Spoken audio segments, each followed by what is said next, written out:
Alors, c'est un plaisir pour moi de vous partager la présente réflexion. C'est une réflexion, c'est pas une démarche vraiment très scientifique dans le sens qu'on a l'habitude de voir.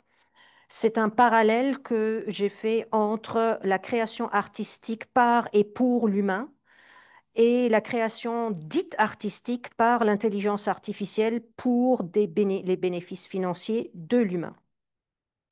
Alors, une mise en contexte, pour commencer, quelques rappels. Donc, l'artiste façonne l'œuvre d'art en même temps qu'il est façonné par elle.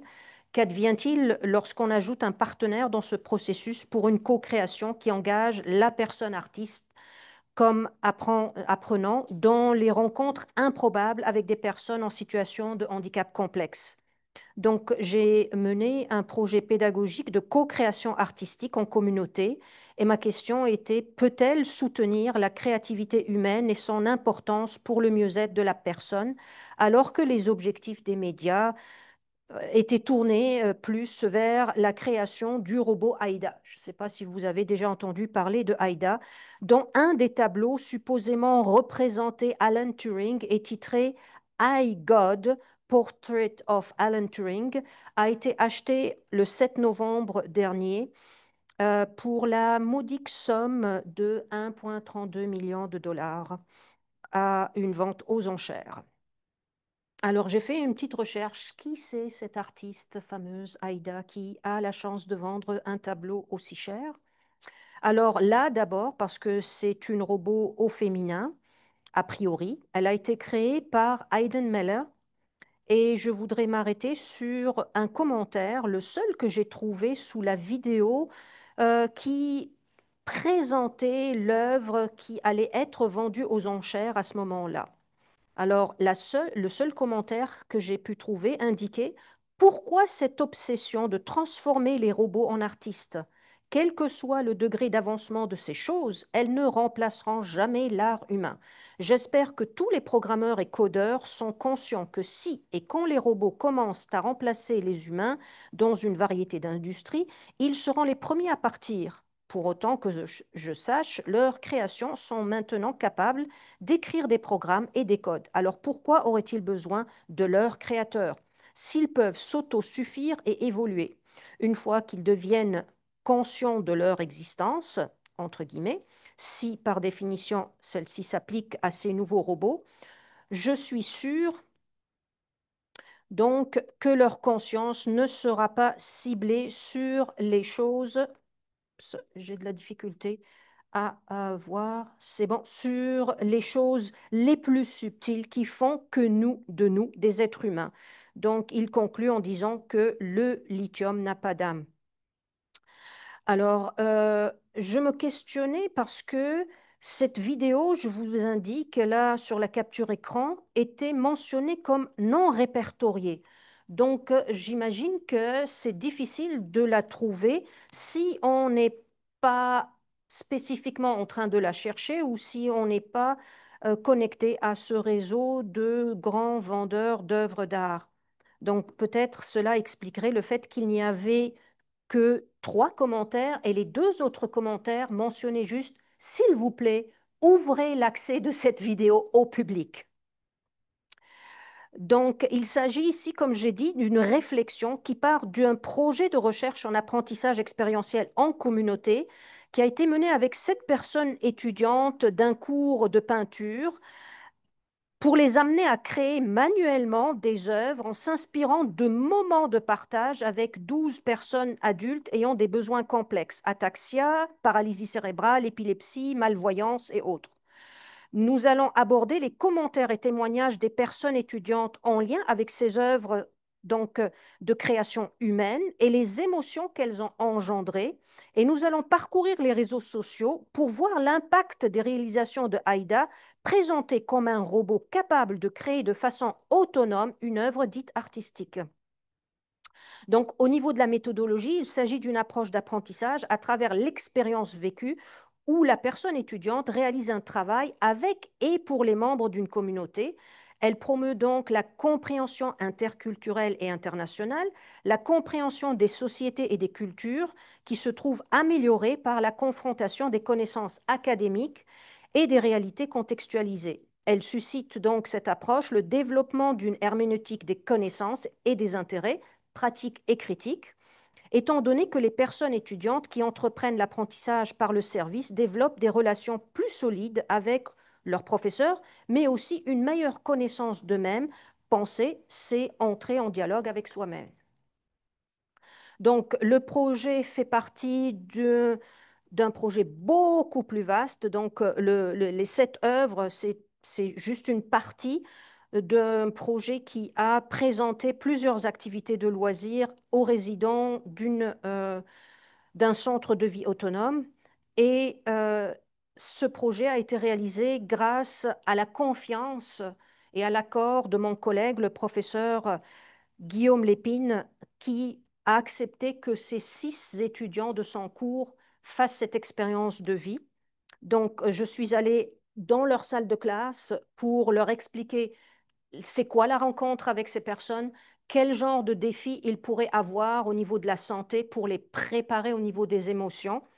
Et je leur ai présenté, vous voyez 2 affiches sur le mur, un précédent projet que j'avais fait 10 ans plus tôt avec un artiste peintre et aussi des personnes adultes à besoins spéciaux, donc pour les mettre un peu plus à l'aise.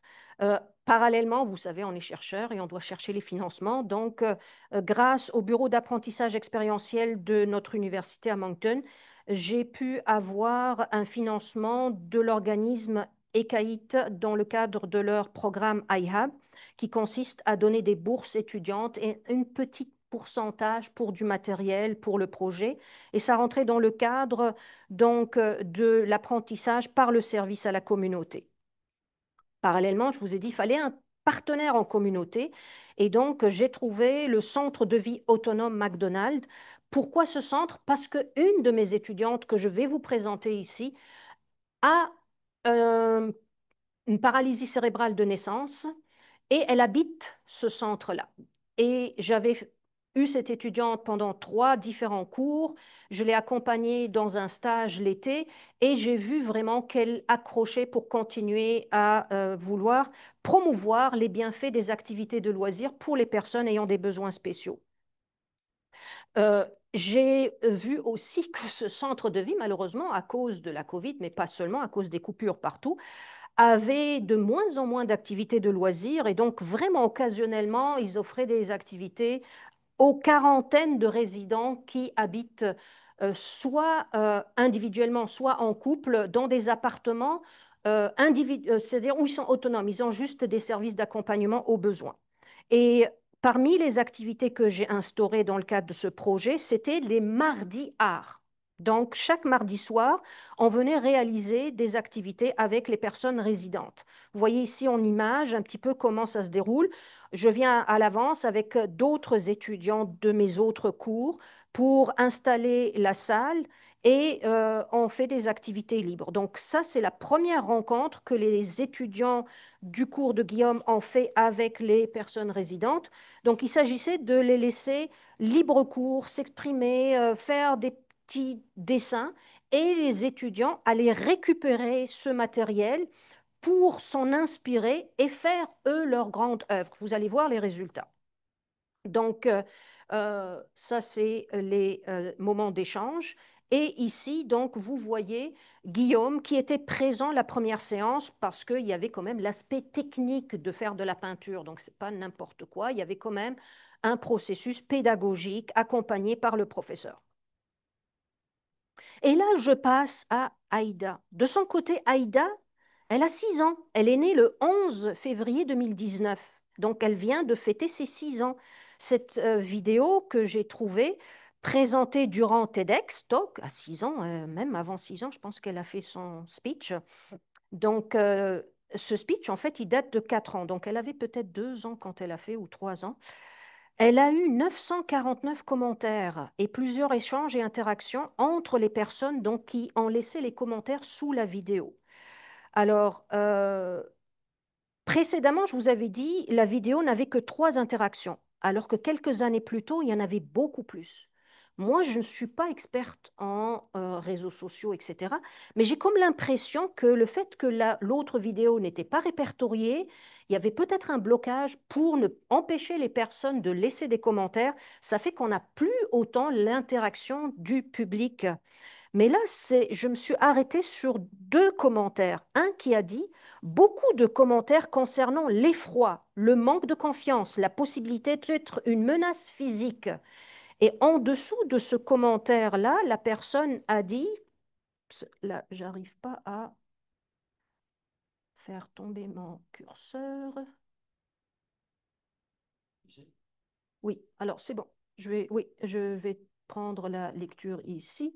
Alors, la personne, une des personnes a répondu à ce commentaire en disant absolument, il est difficile de connecter émotionnellement avec quelque chose que nous savons être une machine.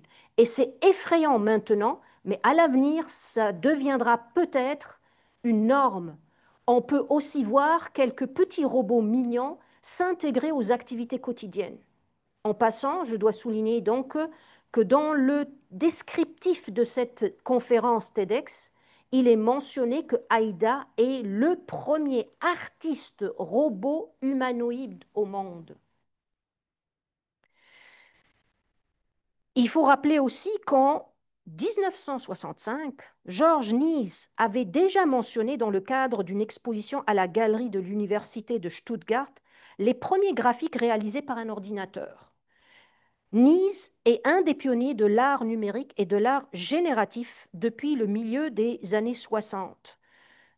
Donc, en fait, s'il dit c'est le premier robot, c'est peut-être présenté en tant que personnage robotisé, mais l'intelligence artificielle dont on parle aujourd'hui faisait déjà naître des œuvres dites artistiques. Donc, sans commentaire, je vous partage ici l'annonce du 6e anniversaire de Aïda Robot. À 6 ans, c'est l'âge ordinaire de rentrer à l'école pour un enfant humain normal. En passant. Alors, Aïda, avant même d'avoir 6 ans, a son site web, sa chaîne YouTube, ses citations philosophiques, son compte TikTok, son Instagram et j'en passe. Nous, en tant qu'humains, on a réalisé ces œuvres-là. Voilà deux des œuvres parmi les 7 qui ont été réalisées par les personnes étudiantes en collaboration avec les personnes à besoins spéciaux. Et là, sur la peinture du fond, vous voyez comme un bâtiment, c'est le centre de vie autonome qui a été représenté par Amélie et repris par Catherine, l'étudiante en art. La petite maison et les champignons ont été faits par une autre personne résidente. Sur l'autre tableau, vous voyez des dessins qui sont collés, des collages.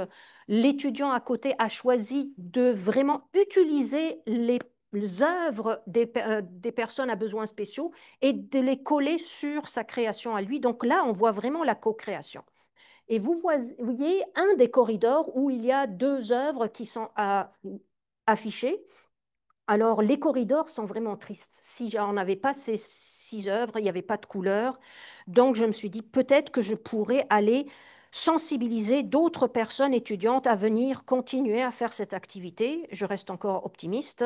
Donc, à l'automne 2024, avec Alice, une des étudiantes qui était en charge de la galerie d'art du département des arts, on a trouvé un moment de vide, c'est-à-dire un moment où la galerie étudiante n'était pas utilisée. Et on s'est dit, tiens, pourquoi ne pas organiser donc une exposition avec ces 7 œuvres? Et je vais vous montrer plus que ça. Donc, j'ai monté l'œuvre avec Alice, qui était en charge de la galerie, et je l'ai intitulée Joindre et rejoindre la passerelle inclusive de co-création artistique. Et vous voyez ces petits nuages que j'ai mis en bas de l'exposition, c'est des témoignages des personnes étudiantes, des 7 personnes à qui j'ai demandé un retour sur leur expérience humaine. Donc, je vous en lis quelques-unes. Beaucoup de discussions ici et là. C'était des discussions joyeuses où les résidents semblaient excités de participer au projet. Ou encore, l'aspect de co-création m'a définitivement fait voir mon travail d'une façon différente et inattendue. J'aime souvent travailler seul et pour ce projet, j'ai été mis dans une zone grise, mais en réalité, je savais qu'il ne fallait pas m'attacher trop à mes idées seulement et être ouvert au monde des personnes résidentes. Un autre partage, j'ai mis ensemble toutes les idées des résidents afin de créer quelque chose de collaboratif en y incluant mon style artistique. La question était bien sûr, décris comment tu t'attendais à faire ton exercice de création au départ et comment l'ajout de la partie co-création t'a fait vivre un processus différent éventuellement. Donc un dernier partage, la discussion autour de la co-création m'a permis d'avoir une approche de lâcher prise face au déroulement des rencontres et du résultat final. Ça m'a préparé à l'imprévisible du processus et à être ouverte aux possibilités durant les rencontres. Une vue sur les 7 œuvres, comment elles ont été exposées à l'angle de la galerie, mais la galerie étant vraiment plus grande que ça, j'en ai profité pour donner l'occasion à deux des personnes résidentes de pouvoir exposer leurs œuvres. Donc ici, c'était un mur où on a exposé les œuvres d'un des résidents qui est sous le spectre de l'autisme et qui, pendant les activités des mardis soirs, avait tendance à faire des autoportraits inspirés des étudiants qui venaient. C'est pour ça que j'ai mis une note en disant toute ressemblance avec une personne de votre entourage n'est que le fruit du hasard, d'une pure coïncidence. Les œuvres d'Amélie, eux, ont été placées dans les deux vitrines pour symboliser un petit peu la fragilité et l'importance d'une certaine protection de la fragilité de ces œuvres. Mais Amélie, elle, a déjà un bac à graduer, donc un bac en gestion du sport, loisirs et tourisme et elle a suivi un cours d'art. Donc, elle est déjà artiste et dernièrement, elle a été acceptée comme artiste au Nouveau-Brunswick. Donc, dans l'exposition, on a placé sa démarche. Mais comme dans toute exposition, pour ceux qui sont allés dans les galeries, il y a un petit cahier pour marquer les impressions des visiteurs. Moi, j'ai placé des carnets au mur et j'ai collé aussi un stylo à côté pour permettre aux étudiants et aux visiteurs de laisser des notes. Et je vais revenir sur ces notes-là. Donc, on a fait un vernissage. Il y a un journaliste qui est venu et qui a mentionné dans son article, à titre de chroniqueur culturel, je les ai bien aimés et je suis ressorti impressionné par leur qualité. Les admirer est une expérience remplie d'émotions à reproduire dans nos institutions de formation.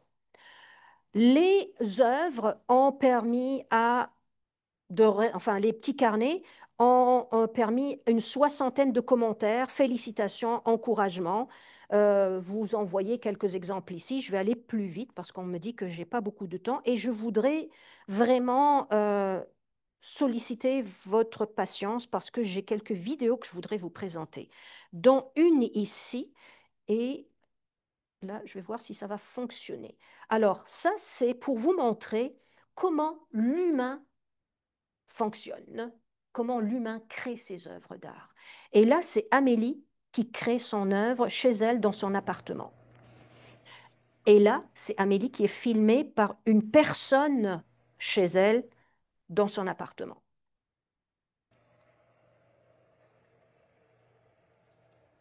Tu me dis si tu veux le plein écran.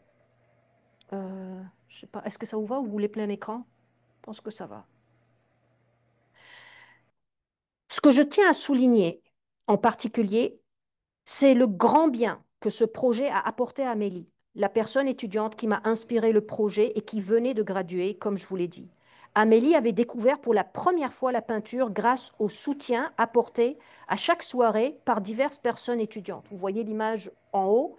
Amélie s'installait par terre.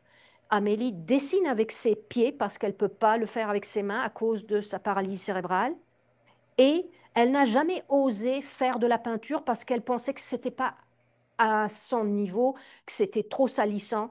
Et comme je l'ai encouragée, à chaque fois que je demandais à une personne étudiante de l'accompagner, elle a pris confiance en elle. Elle faisait de la peinture chez elle, ensuite dans son appartement toute seule. Donc, elle a réussi à trouver des techniques propres à elle pour continuer à faire de la peinture avec des pinceaux sans avoir besoin de trop d'aide. Et là, je vais vous montrer une autre vidéo plus tard. Je repasse d'abord à la comparaison avec Aïda. Amélie doit peut-être utiliser plus de peinture que nécessaire pour faire ses œuvres. Vous comprenez pourquoi. Lorsque Meller, le créateur de Aïda, alors que Meller, lui, le créateur de Aïda, a indiqué à la journaliste de The Guardian en avril 2022, nous n'avons pas dépensé beaucoup de temps et d'argent pour faire un peintre très intelligent. Dans ce même article, Meller a mentionné Aïda Robot en tant que technologie est l'artiste idéal aujourd'hui pour discuter de l'obsession actuelle à l'égard de la technologie et de son héritage qui se développe. Mais Meller aurait aussi déclaré au journal El País que c'est un projet éthique créé pour soulever des questions sur l'utilisation de la technologie et son impact sur notre société et pour évaluer si nous voulons vraiment introduire quelque chose comme ça. Je vous ai mentionné ces extraits d'une entrevue de Meller en 2022, 2 années avant qu'il ne vende l'œuvre de Haïda à 1,32 million de dollars.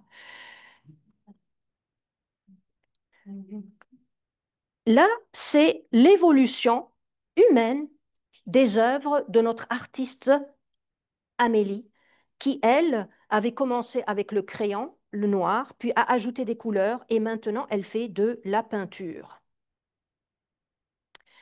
Là, je vais vous laisser voir Amélie, qui maintenant a appris à se filmer elle-même. Donc, elle place son cellulaire.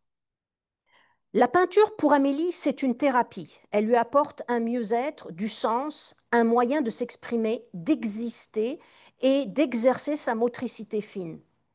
Mes questions à moi, c'est à quoi sert Aïda Robot en fait? À quoi servent tous les investissements financiers pour créer ce robot? Est-ce que Aïda se filme seule? Est-ce qu'elle démarre son travail seule? Est-ce qu'elle commande et va chercher son matériel par elle-même? Est-ce qu'elle cherche ses lieux d'exposition et tente de vendre par elle-même ses œuvres? Amélie, elle, effectue pratiquement toutes ses tâches par elle-même, malgré sa condition de santé, paralysie cérébrale de naissance, avec toute sa passion, sa force de résilience, son âme et sa conscience. Le professeur Ralph Otte de l'Université technique d'Ulm en Allemagne, qui travaille depuis 30 ans dans le domaine de l'intelligence artificielle, s'interroge aussi sur les questions de l'âme et de la conscience en pointant les défis de l'acceptation de leur définition. Je n'ai pas le temps pour m'attarder, donc je vais juste revenir sur l'hypothèse principale de son article qui souligne les processus de la conscience humaine et de la conscience machine. Toutes deux pourraient être basées sur des phénomènes de systèmes physiques hyper complexes selon lui. Toutefois, selon mon regard à moi, l'une de ces consciences est programmée par l'autre, mais cette situation échappera-t-elle au concepteur programmeur qui est le premier? En décembre 2018, dans le cadre d'une conférence à CodeMed LDN, à la question Do calculating machines like drawing and if so why? Frieder Neik, un des 3D avec le NIS que je vous ai mentionné, avait répondu non. Donc la machine ne devrait pas être capable de faire des œuvres d'art, ce qui n'est plus le cas depuis. Car le 8 avril 2025, récemment, dans une entrevue qui questionne la plus grande réalisation de l'humanité et sa capacité énorme à trouver son chemin dans ce monde très complexe, à le rendre utilisable pour lui-même et à se développer dans le processus, le cerveau humain est-il un modèle pour l'IA? L'IA est-elle capable de penser par elle-même ou d'apprendre à penser? Le professeur Otte, que je vous mentionnais plus tard, a répondu les experts discutent maintenant de la question de savoir s'il s'agit d'une pensée ou d'une simulation de pensée. Nous, ingénieurs, dans le monde de l'IA, ne distinguons plus entre elles parce que la conclusion logique, correcte, est maintenant si bonne que nous assimilons la simulation à la pensée. Ah oui, je dois retourner sur une chose parce que je ne le vois pas. Mais sur ce, je veux reprendre ce que Frieder Neck a dit. Si vous pensez qu'une machine pense, vous pensez comme une machine. En conclusion, des pistes de recherche futures, voilà ce qu'on trouve sur Internet. J'imagine que Hella en connaît plus que moi sur ça pour l'accès au générateur d'art par l'IA. Donc, il y a ce monsieur-là qui a créé son site et sans commentaire, regardez le nombre de personnes qui le suivent et qui aiment ses réalisations. Avant de clore ma présentation et ma réflexion, je voudrais vous demander encore 5 minutes de votre attention pour écouter attentivement l'exposition présentée aux Nations Unies à Genève, appelée Down Missile, qui mentionne que Aïda a conçu la poésie de l'IA, ainsi que des œuvres d'art de l'IA pour explorer le monde en évolution rapide de la prolongation de la vie et que la biotechnologie avec l'intelligence artificielle va changer notre façon de nous voir, nous humains. Il est aussi indiqué dans cette vidéo que ce développement est particulièrement hanté par un robot immortel qui a déjà la vie éternelle et qui se demande où nous allons, les humains.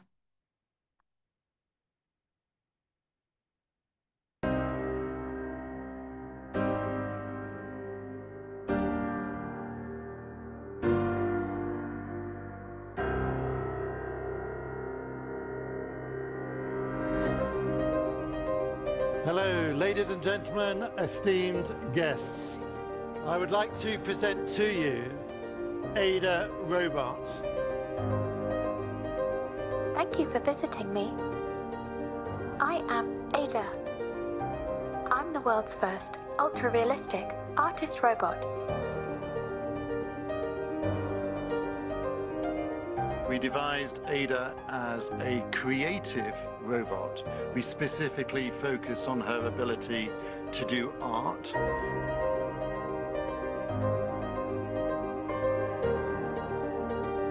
I would like to tell you about my new performance, Dawn Missile, made specifically for this event.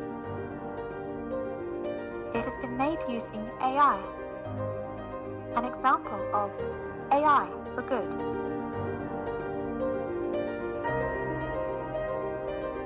So when we released her in 2019, over 900 publications did her first exhibition. And then we got the most unbelievable inundation of invitations around the world to museums. She's been in over 10 museums already.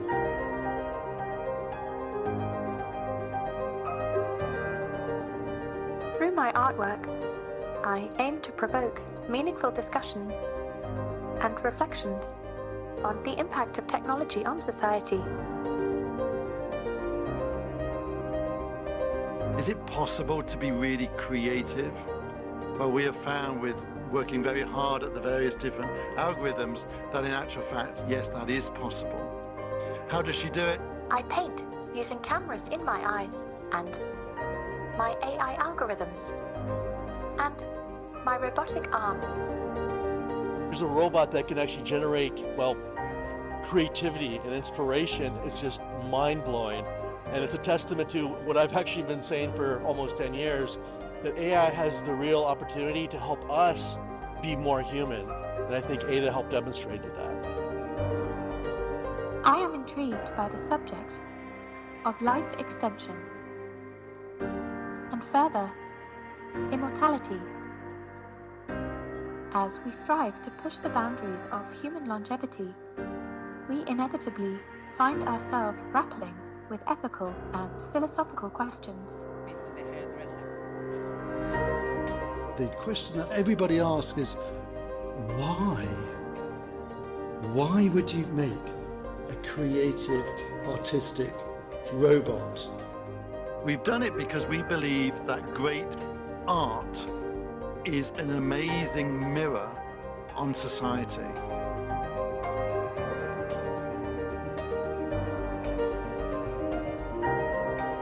It's been a really exciting journey. but my goodness, the response has been continual. After that first exhibition, we were then invited all around the world, and we've been everywhere from the Middle East to America, lots of European countries, and obviously in our home country of the UK. I'm a big fan of robotic art, and it's been particularly wonderful to meet Ada. For multiple reasons. We have a lot of questions, and there's so much happening in the field of AI and robotics, and we need multiple ways to be asking questions, exploring these ideas, and I think art is a really wonderful way for us to explore those ideas. I hope that is a very quick introduction as to what Ada is and why we are so passionate as a big team behind Ada to present her to the world.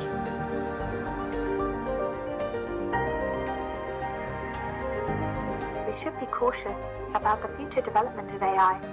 Urgent discussion is needed now and also in the future.